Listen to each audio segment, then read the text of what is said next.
Part of the intern program is for you to get an opportunity, to experience things, and you've seen the list, right, in the slides. Yeah. The other thing is to get access to me. Two things happen is sometimes I say shit that's meaningful and helps people, which is why we record it. And then it's also helpful for you. Yeah. So I know it's the first day, I know you're getting a bit of a feel for the vibe of best practice and what we're doing, but really it's about like what's on your mind. Yeah. So what is on your mind?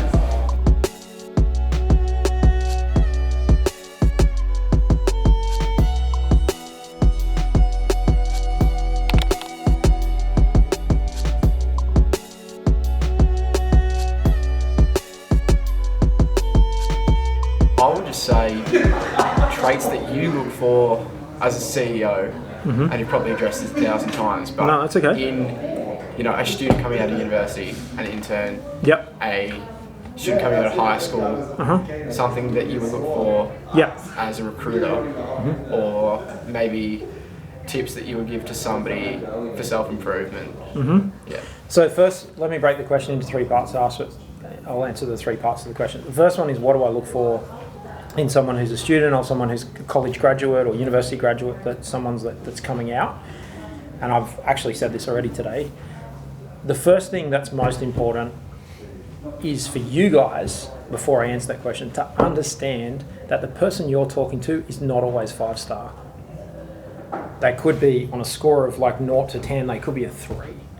I don't even know where I would be, but I'm going to probably rate myself in terms of not a 10, maybe a 7. Like in terms of actual self-awareness, I'm not where I want to be. I certainly am nowhere near where I need to be. But so the first thing is, don't assume that the boss or the person you're talking to knows what they're talking about. They are dealing with their own shit in their head the same as you are, which is like, am I fucking good enough? I don't know what I'm fucking doing. I'm just trying to figure it all out. Yeah. Some of them will have that self-awareness inside their head. Some of them won't. Some of them will just have a massive ego. I'm amazing. I'm fucking great. You're a piece of shit. You don't want to work for someone like that anyway. So then those people look for different types of people. What I look for is someone who's going to come in and show me what their strengths are. And before they show me their strengths, I want them to show me what they're interested in. Because if I can actually have someone if I let them do the thing that they're interested in doing, they're going to enjoy coming to work. And my first goal for everybody is happiness. That's it. It's simple.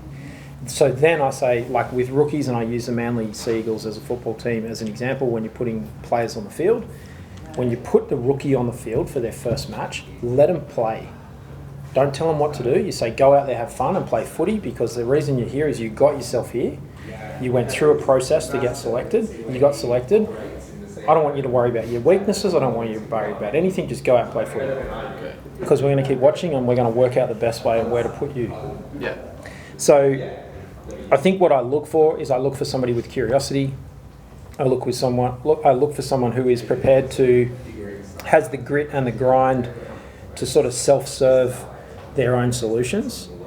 I will knock back somebody who says, I want to work really closely with you and I want you to tell me everything to do and I want you to tell me every single step I need to follow, because that person's not confident to actually figure it out themselves. It's like, give me a bit of guidance and then leave me alone and I'll go and try and figure it out. And like you were saying this morning, like Google's my friend, if that makes sense. So that's what I'm looking for. I'm looking for somebody, like it's on my fucking cup, you've seen it.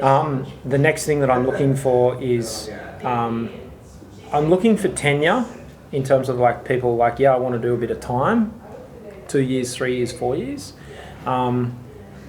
Probably, but deep down in my heart, I understand that sometimes people will only do like 1.5 to 2 years, like in terms of like realistically. But we gave our first employee a 10-year anniversary gift on Monday this week. So it's our first person to hit 10 years. And the business has been going 16 years. So that's pretty good, and then we've got a bunch of people sitting at 8 years, a bunch of people sitting at 7 years, a bunch of people sitting at 6 years, plenty of people, under that. So I think I'm looking for somebody who is pretty clear on what they want to get out of life. The last thing I'm looking for is somebody who understands that it's not just all about work. There are other parts to life. And so work is about getting money. It's about doing something meaningful to earn money, but then there's other parts of life. There's social parts of life, there's health and fitness parts of life. It's not just about self-absorption in one thing, if that makes sense. Yeah. I think that's important, but for me, work is also about the suitable intermingling of work and life. It's not work-life balance. It's like, how do I mingle work and life? Because if you're doing what you love, you don't actually work a day in your life. So then I'm looking for that early on. Are they going to be excited? Are they going to enjoy doing this? Does it really feel like work? This guy was scared about working in an office, and that's one of his objections up front. He was like, he was thinking about doing electrical apprenticeship and being an electrician because he didn't want to work in an office. But then I showed him what our office is like. He's like, that's not an office. It's not what he envisaged. It's not like sit in a box and I don't know what people do. So there's lots of running around, there's lots of being super busy, there's lots of doing fun stuff. We can take what can be a dry topic and make it really interesting. Yeah. Absolutely. Does that help? Absolutely. Okay. So then the next part, I think you heard to say, what might be some self-development that you could do. Yeah. This is for everybody at any part of your career, parallel competency, which is, what are you really interested in? I want to learn marketing. Okay. Anna over in the corner there is finance. The noisy guys here are sales. So you've got sales, finance, marketing. Empathy is really important, and so if you can empathise with, well, what does finance need to do? What does marketing need? What does marketing need to do? What does sales need to do? I think, it's really good to go really deep on your subject matter, but if you've got no awareness of the other people, because we're all passing the ball, then you're really going to struggle. So whatever that looks like, whether that's, hey, you could say to me, I don't know what my parallel competencies are, what do I need to learn? I can say, okay, this and this, for example. Go deep, so you might spend 60% of your own personal development time on your core skill, and then 20 on the other parallel competencies, for example. What else? I have a question. Go. So you probably have heard the statistic where men typically apply for jobs where they've got 60% of the requirements, where women only really apply when they've got 100%. Yeah. One, I want to know what you think of that quote. Mm-hmm. And two, what would you do for those women who are waiting for that 100% that actually really want the job? Like, do you recommend they apply, or what should they write in their CV if they're trying to apply for a job they don't have all the requirements for? I think that is what do I think about that? Honestly, it's bullshit, as you know, because it's a confidence thing. Like, I don't want to do it unless I can guarantee the result. When in actual fact, if you're already thinking that way, you're clever enough to figure out whatever you're given anyway, and that's how you got to where you are. So that comment might actually be the reason why women believe that they're underpaid. I don't know about that, and I don't have a comment on that. But what I can say is, we've talked lots over the last couple of weeks about like sales and selling. Literally second time to have this conversation today, which is don't write it in your CV, don't CV, don't worry about interviews, don't worry about any of that kind of stuff. It's about setting a goal and saying, I want that role, and going for that role, whether you think you're at 60, 70, 40, whatever percent compliance with the role, because that's subjective. You're being a focus group of one. You haven't gone for the role, you haven't worked at the company, you're not the boss of that person, so you don't even know what 100% is. So I'm like, you don't actually know whether you're 100% or 60%. So go for it.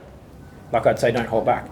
The second thing I would say is say what Jordan Belfort talks about in The Way of the Wolf, his book, the straight line selling system, is you'd be better off forgetting that because it's subjective and focusing on what problem does that role have to solve.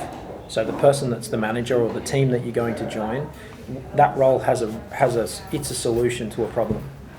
So going in and spending less time worrying about yourself and more time worrying about the team, and saying, what is the problem that this role solves?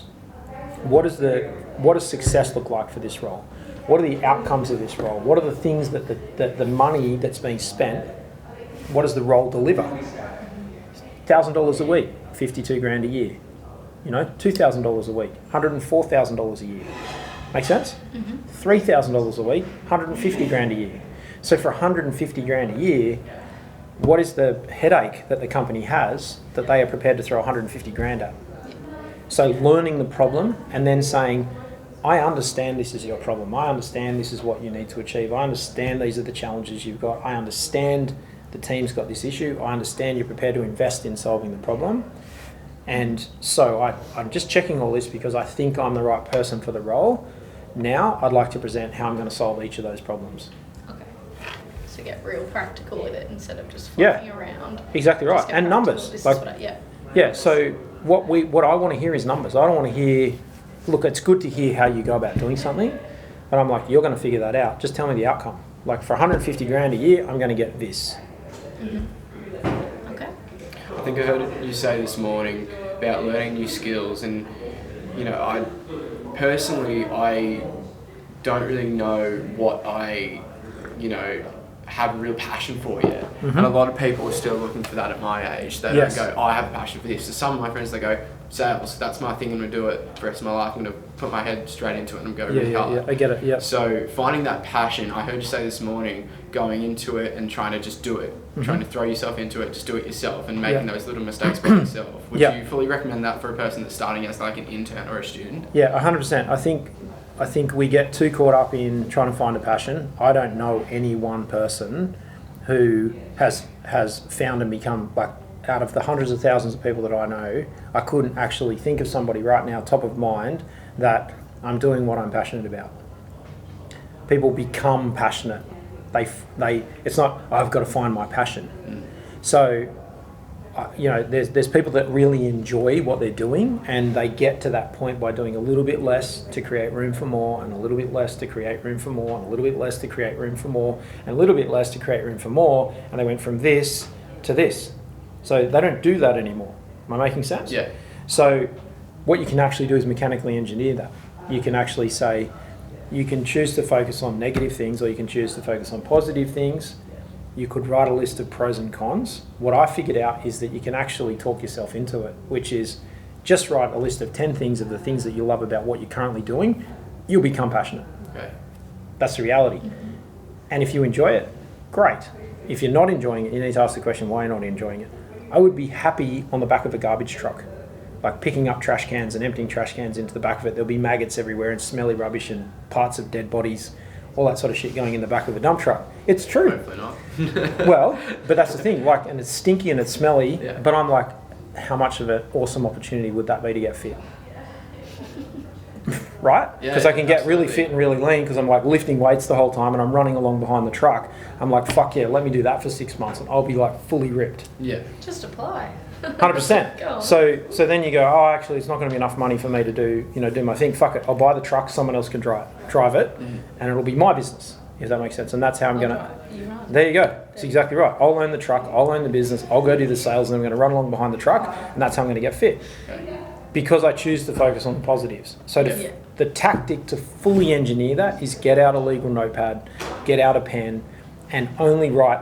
Like, keep writing until you run out of things to think about, but it's got to be 10 things that you love about what you're currently doing. Yeah. And then in a week later, you're forcing your subconscious to enjoy what you're doing. And then you go, holy shit, I really like this. And that's your subconscious going, I like this, because you told your subconscious to like it. Yeah. But if you sit there going, oh, I fucking hate this and I fucking hate that, and you're saying that to yourself, your subconscious is going, oh, we hate this, we hate this, we hate this. Yeah. Yeah, I get it. What would you say? Like, a lot of people, like, that's great advice. Yeah. And a lot of people like our age, they, couldn't be in the position to go and buy their own truck. I get it. And run their own business and stuff. So I get it. Yep. Entry level wise, what would you say is the best? Just throw yourself. So that disclaimer was, I couldn't earn what I need to support everything that I've now got. Yeah. So I would have to buy the truck. Yeah. Okay. But you do, until you can. Yeah, but I think entry level, the best thing, and I've heard lots of people say this, and I fucking agree with it. The worst thing you can do right now is go start your own business. Okay. The best thing you can do is actually waste someone else's money making mistakes. And I don't see it that way, but that's how you should. You should be like, I need to learn. Yeah. And so you are, I forget the exact statistic, but you're like 100% more likely to succeed in an entrepreneurial business after you turn 40. Because you spent all this time learning. Yeah. And I probably started too early. I started at, I think it was like 27 or 28. It was too early. I should have done another 5 years learning, and then I would have been like, right, off we go. What were the key things you learned when you first started, like the base mistakes that you made that you've built on? The first mistake was that I didn't know how to manage people. I wasn't self-aware and I was too emotional and reactionary. Like I was react to people. I hadn't sort of learnt that in terms of being a mature leader. And that's the first mistake I made. And so I didn't know you could learn about leadership and all that sort of stuff. So it's like, what are the steps, in terms of that process? That's the first mistake. The second mistake was businesses often fail due to a lack of cash flow and a lack of funding. Mm-hmm. And it's about pricing what you do right and pricing the product right, because you're like, we need money, so you sell stuff cheap.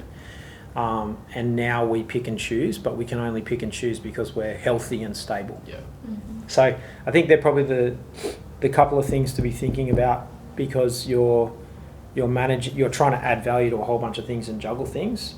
And I think the last thing is, and it's the benefit of hindsight, but it's making a plan. Like there's a number of businesses I'm involved in. One of them has a plan and it's going really well. One of them doesn't have a plan and they're not going very well. And so I'm like, you have to fucking do the plan. You've got to do a budget. You've got to do a plan. You've got to think ahead. But they're like, no, we don't. We're fine. I'm like, no, actually, when you see the other side, it's much better. Okay. Yeah. Brilliant. One more question. Gabs? You done? I think I asked you everything in my mind already today. We're done. Excellent. I better ring my wife back. All right. Thanks, Kobi. You're welcome.